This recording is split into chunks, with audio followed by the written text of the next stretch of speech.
ಅಧಿಸೂಚನೆಯನ್ನ ರದ್ದು ಮಾಡಿ ಹಿಜಾಬ್ಗೆ ಅವಕಾಶವನ್ನು ಕೊಟ್ಟು ಶಿವದಾರ, ಜನಿವಾರ, ರುದ್ರಾಕ್ಷಿ ಇದನ್ನ ಧರಿಸಬಹುದು, ಹಿಜಾಬ್ ಧರಿಸಬಹುದು. ಅದರ ಜೊತೆಗೆ ಇದನ್ನು ಹೇಳಿದ್ದಾರೆ. ನಾನು ಕಾಂಗ್ರೆಸ್ ಸರ್ಕಾರಕ್ಕೆ ಮತ್ತು ಮಧು ಬಂಗಾರಪ್ಪನವ್ರಿಗೆ ಕೇಳ್ತೀನಿ, ಶಿವದಾರ, ರುದ್ರಾಕ್ಷಿ ಮತ್ತು ಜನಿವಾರ ಒಳಗಡೆ ಇರುತ್ತೆ, ಹೊರಗಡೆ ಕಾಣುವುದಿಲ್ಲ.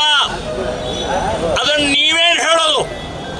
ಅದನ್ನು ಸಾಂಪ್ರದಾಯಿಕವಾಗಿ ಸಾವಿರಾರು ವರ್ಷದಿಂದ ಇಲ್ಲಿ ಹಾಕೊಂಡು ಬಂದಿದ್ದಾರೆ. ಸೊ ಅದನ್ನ ಹಾಕೋಬಹುದು ಅಂತನೋ ನೀವ್ಯಾರು ಹೇಳೋರು? ಏನಂತ ತಿಳ್ಕೊಂಡಿದ್ದಾರೆ? ಶಿವದಾರ ಅಥವಾ ಈ ಜನಿವಾರ ಅಂತಂದ್ರೆ ಏನು ದಾರಾನ? ಅದು ಶಾಸ್ತ್ರ ಇದ್ರೆ ಶಾಸ್ತ್ರೋಕ್ತವಾದಂತ ಪ್ರಕ್ರಿಯೆ ಹಿನ್ನೆಲೆಯಲ್ಲಿ ಹಾಕೊಂಡದ್ದನ್ನು ಹಾಕೋಬಹುದು. ಹಿಜಾಬ್ ಜೊತೆಗೆ ಕಂಪೇರ್ ಮಾಡ್ತೀರಿ ನೀವು? ಹಿಜಾಬ್ ಹೈಕೋರ್ಟ್ ನಲ್ಲಿ ಬಹಳ ಸ್ಪಷ್ಟವಾಗಿ ಹೇಳಿದ್ದಾರೆ, ಧಾರ್ಮಿಕ ವಿಧಿವಿಧಾನದ ಪಾರ್ಟ್ ಅಲ್ಲ. ಹೈಕೋರ್ಟ್ ಹೇಳಿದೆ, ಕುರಾನ್ ಓದಿ ಹೇಳಿದೆ, ಶರಿಯಾ ಓದಿ ಹೇಳಿದೆ. ಸೊ ನೀವು ಸುಪ್ರೀಂ ಕೋರ್ಟ್ಗೆ ಹೋಗಿದ್ದಾರೆ. ಆ 5 ಮುಸ್ಲಿಂ ವಿದ್ಯಾರ್ಥಿನಿಯರು ಇನ್ನೂ ಜಡ್ಜ್ಮೆಂಟ್ ಆಗಿಲ್ಲ.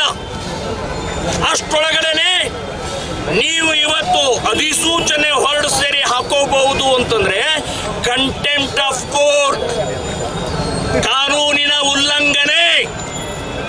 ಸೊ ನೀವು ಸರ್ಕಾರದವರು, ಶಿಕ್ಷಣ ಮಂತ್ರಿ ಕಾನೂನಿನ ಉಲ್ಲಂಘನೆ ಮಾಡೋದಾದ್ರೆ ಸಾಮಾನ್ಯ ಜನರ ಕಥೆ ಏನು? ಸೊ ಇದರ ವಿರುದ್ಧ ಕಾನೂನಾತ್ಮಕ ಹೋರಾಟವನ್ನು ಕೂಡ ಮಾಡ್ತೀವಿ. ಇದಲ್ಲದೆ ಇವತ್ತು ಅಧಿಸೂಚನೆಯನ್ನ ಹರಿದು ಹಾಕಿ ನಾವು ಪ್ರತಿಭಟನೆಯನ್ನು ಮಾಡಿದೀವಿ. ಬರೇ ಇವತ್ತು ಇಲ್ಲಿ ಹಿಜಾಬದ ಪ್ರಶ್ನೆ ಅಲ್ಲ, ಹಿಜಾಬ್ ಎಲ್ಲಿ ಬೇಕಾದಲ್ಲಿ ಹಾಕೊಳ್ಳಿ, ಸಮಾನತೆ, ಏಕತೆ, ಭಾರತೀಯತೆ ಅಂತನ್ನುವಂಥದ್ದಕ್ಕೆ ಇವತ್ತು ನೀವು ವಿರೋಧಿಗಳಿದ್ದೀರಿ, ಸಂವಿಧಾನ ವಿರೋಧಿಗಳಿದ್ದೀರಿ.